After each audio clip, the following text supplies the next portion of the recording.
Assalamualaikum warahmatullahi wabarakatuh. Halo semuanya, perkenalkan kami dari kelompok 9 yang beranggotakan saya, Milpa Nur Syamsiah dengan NIM 1951303 dan rekan saya, Widya Puji Lestari dengan NIM 195140002. Dalam kesempatan kali ini, kami akan membahas tentang pembelajaran berbasis masalah. Langsung saja ya kita ke pembahasannya. Untuk bahasan yang pertama yaitu mengenai pengertian dan contoh pembelajaran berbasis masalah atau problem solving dalam matematika. Nah, untuk pengertian ada beberapa pengertian menurut para ahli. Yang pertama dari Jodion Siburian.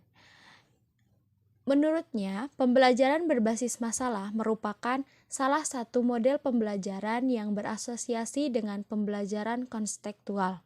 Pembelajaran ini artinya dihadapkan pada suatu masalah, yang kemudian dengan melalui pemecahan masalah tersebut, siswa belajar keterampilan-keterampilan mendasar.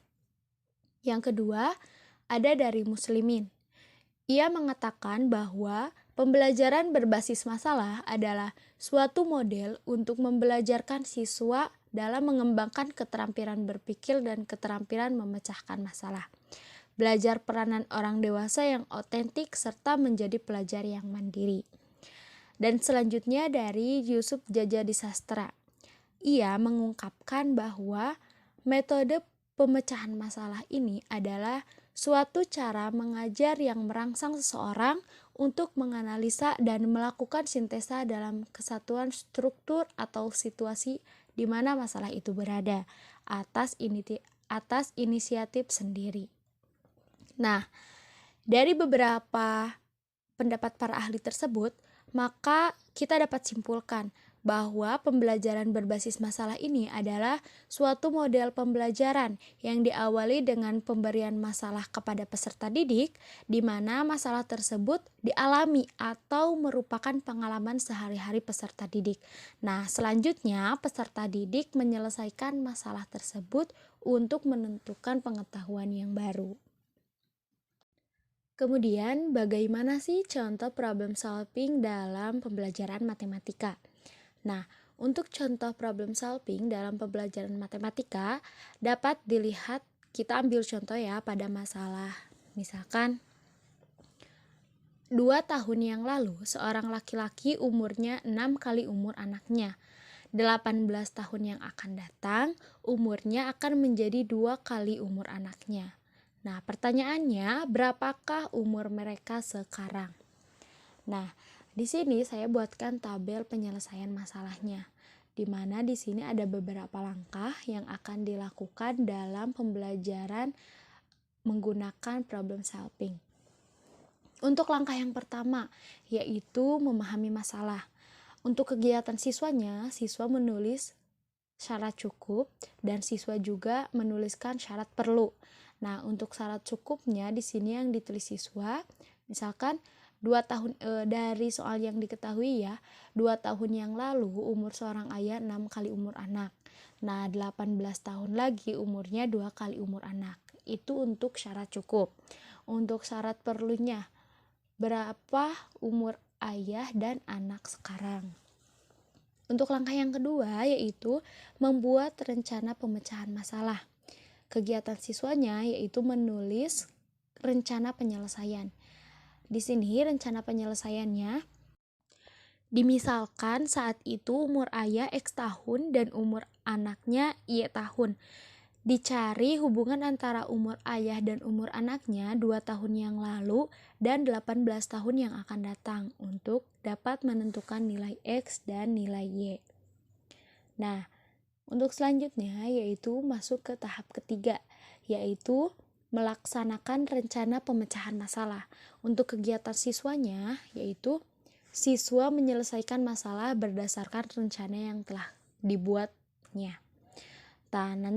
Tadi kan sudah dimisalkan untuk ayah X tahun dan untuk anaknya Y tahun. Nah, di sini diterapkan rencana tersebut untuk membuat pemisalan X dan Y. Bisa dilihat di sini si anak menuliskan model matematikanya. Nah, untuk tahap keempat yaitu memeriksa kembali jawaban, di mana kegiatan siswanya memeriksa kembali jawaban yang ia dapatkan. Di sini kan di tahap sebelumnya siswa mendapatkan umur ayah 32 tahun dan umur anaknya 7 tahun. Nah, dalam tahap keempat ini siswa menguji apakah benar atau tidak. Itulah contoh problem solving dalam pembelajaran matematika. Untuk selanjutnya yaitu mekanisme problem solving atau mekanisme pembelajaran berbasis masalah. Nah, untuk yang pertama yaitu menyiapkan isu atau masalah yang jelas untuk dipecahkan. Jadi, langkah yang pertama yang dilakukan adalah menyiapkan isu atau masalah yang jelas untuk dipecahkan sesuai dengan apa yang sedang atau pernah terjadi di lingkungan siswa. Juga disesuaikan dengan jenjang pendidikannya. Jangan sampai masalah yang diberikan terlalu berat. Misalkan pembelajaran atau masalah yang harusnya berada di sekolah menengah pertama diberikan kepada siswa di sekolah dasar. Nah, jangan sampai seperti itu ya. Untuk langkah yang kedua yaitu menyajikan masalah. Setelah kita menyiapkan masalahnya, kemudian kita sajikan apakah dalam bentuk video atau dalam bentuk foto ataupun dalam bentuk cerita dan lain sebagainya. Untuk yang selanjutnya yaitu mengumpulkan data atau keterangan yang dapat digunakan untuk memecahkan masalah tersebut. Selanjutnya yaitu merumuskan hipotesis atau dugaan sementara terhadap masalah yang akan dipecahkan. Yang kelima yaitu menguji hipotesis atau dugaan sementara yang tadi telah kita rancang. Kemudian tahap kelima ini kita uji. Dan untuk tahap terakhir, setelah kita merumuskan hipotesis dan menguji hipotesis tersebut, akhirnya kita simpulkan pemecahan dari masalah tersebut. Selanjutnya yaitu strategi problem solving. Strategi problem solving adalah strategi yang mengajarkan kepada siswa bagaimana cara memperoleh pemecahan terhadap masalah yang timbul. Oleh karena itu, strategi ini dimulai dengan adanya suatu keresahan dari masalah yang harus dipecahkan. Problem solving membutuhkan strategi untuk mengidentifikasi masalah yang menghambat pencapaian tujuan. Nah, strategi problem solving ini seringkali juga disebut sebagai siklus problem solving, sebab bentuknya memang menyerupai daur.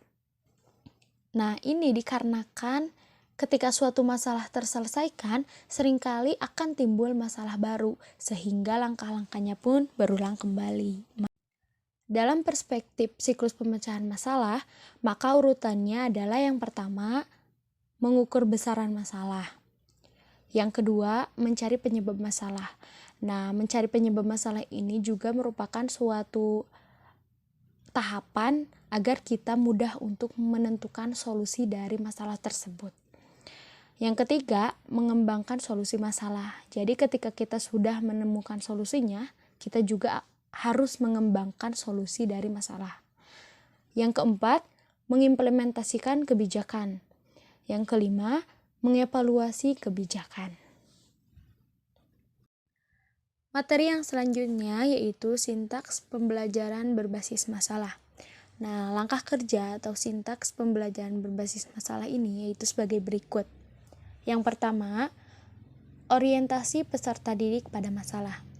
Pada langkah pertama ini, guru menyampaikan masalah yang akan dipecahkan secara kelompok. Nah, masalah yang diangkat ini hendaknya konstekstual. Namun, sebenarnya masalah ini juga bisa ditemukan sendiri oleh peserta didik melalui bahan bacaan atau lembar kegiatan. Setelah itu, kemudian peserta didik mengamati dan memahami masalah yang disampaikan guru tadi atau yang diperoleh dari bahan bacaan yang disarankan. Kemudian yang kedua, mengorganisasikan peserta didik untuk belajar. pada langkah kedua ini, guru memastikan setiap anggota memahami tugasnya masing-masing. Setelah itu, peserta didik berdiskusi dan membagi tugas untuk mencari data atau bahan-bahan atau alat yang diperlukan untuk menyelesaikan masalah tersebut. Langkah yang ketiga yaitu membimbing penyelidikan individu maupun kelompok. Nah, pada langkah ini, guru memantau keterlibatan peserta didik dalam mengumpulkan data atau bahan selama proses penyelidikan. Dan peserta didik melakukan penyelidikan, baik itu mencari data atau referensi atau sumber dan lain sebagainya untuk bahan diskusi kelompok. Langkah yang selanjutnya yaitu mengembangkan dan menyajikan hasil karya.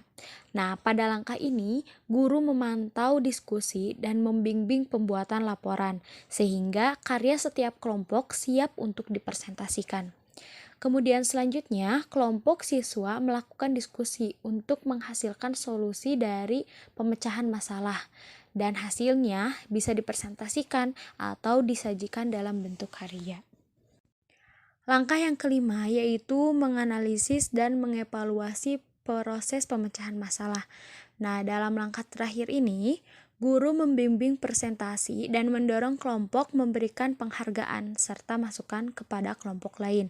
Dan setiap kelompok siswa melakukan presentasi, kelompok yang lain memberikan apresiasinya. Kemudian kegiatan ini berlanjut dengan merangkum atau membuat kesimpulan sesuai dengan masukan yang diperoleh dari kelompok lain. Itulah sintaks dari pembelajaran berbasis masalah. Nah, selanjutnya yaitu tentang kapan pembelajaran berbasis masalah efektif. Yang pertama yaitu menurut kualitas pembelajaran.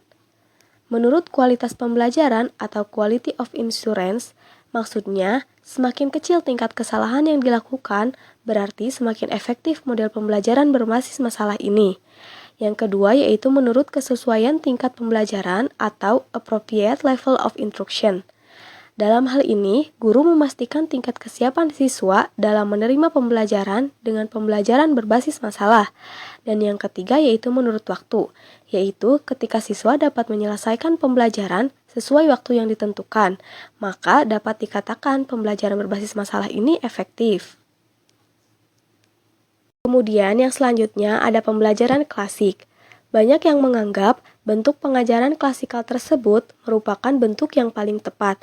Selain karena dipandang efisien, mereka dahulu pun diajarkan dengan bentuk pengajaran seperti itu. Pada dasarnya, dengan bentuk pengajaran klasikal, seorang pengajar dapat mengajar suatu kelompok dengan jumlah murid yang tak terbatas. Nah, dalam pembelajaran klasik terdapat dua metode. Yang pertama yaitu metode ceramah dan yang kedua yaitu metode tanya jawab. Yang pertama yaitu metode ceramah adalah metode penyampaian bahan pelajaran secara lisan. Metode ini banyak dipilih guru karena mudah dilaksanakan dan tidak membutuhkan alat bantu khusus serta tidak perlu merancang kegiatan siswa. Dan yang kedua yaitu metode tanya jawab. Metode tanya jawab dapat menarik dan memusatkan perhatian siswa. Dengan mengajukan pertanyaan yang terarah, siswa akan tertarik dalam mengembangkan daya pikirnya. Kemudian yang selanjutnya yaitu pembelajaran individu.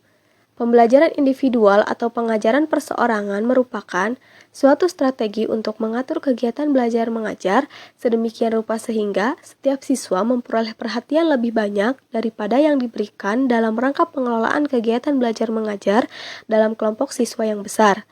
Nah, dalam pembelajaran individual ini terdapat dua metode. Yang pertama, metode tugas, dan yang kedua yaitu metode tanya jawab. Yang pertama, metode tugas adalah metode penyajian bahan di mana guru memberikan tugas tertentu agar siswa melakukan kegiatan belajar.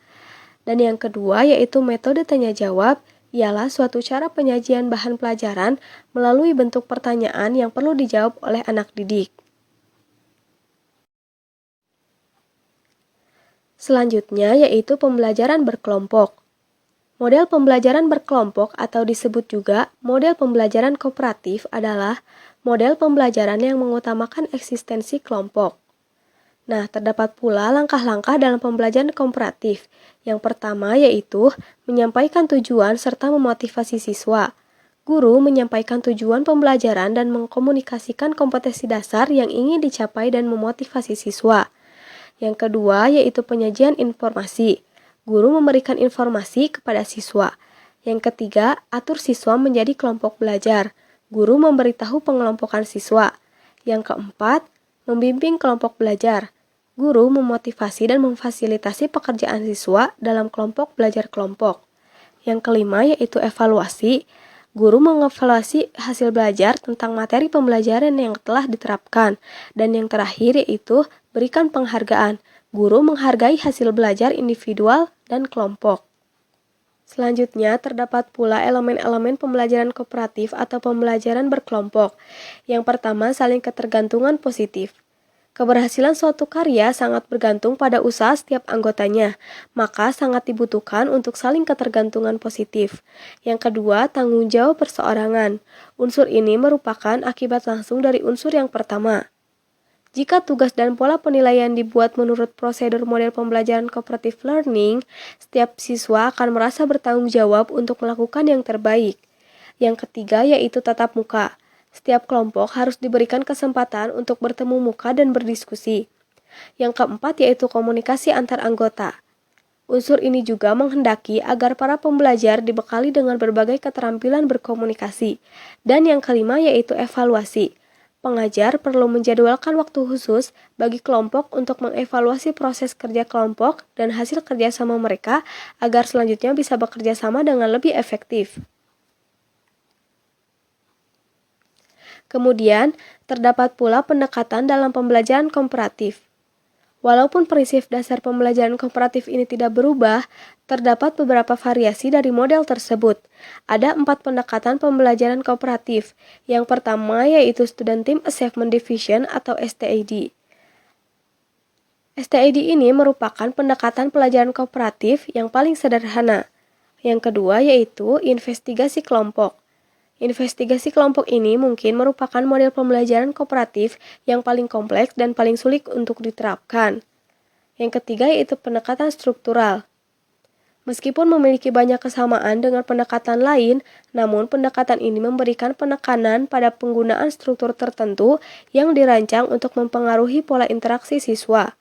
Dan yang terakhir yaitu Jigsaw. Jigsaw pertama kali dikembangkan dan diuji cobakan oleh Elliot Aronson dan teman-temannya di Universitas Texas, dan kemudian diadaptasi oleh Slavin dan teman-temannya di Universitas Johns Hopkins. Itulah materi pembelajaran berbasis masalah yang dapat kami sampaikan. Semoga bermanfaat. Terima kasih telah menyaksikan. Kurang dan lebihnya mohon dimaafkan. Akhirul kalam, wassalamualaikum warahmatullahi wabarakatuh.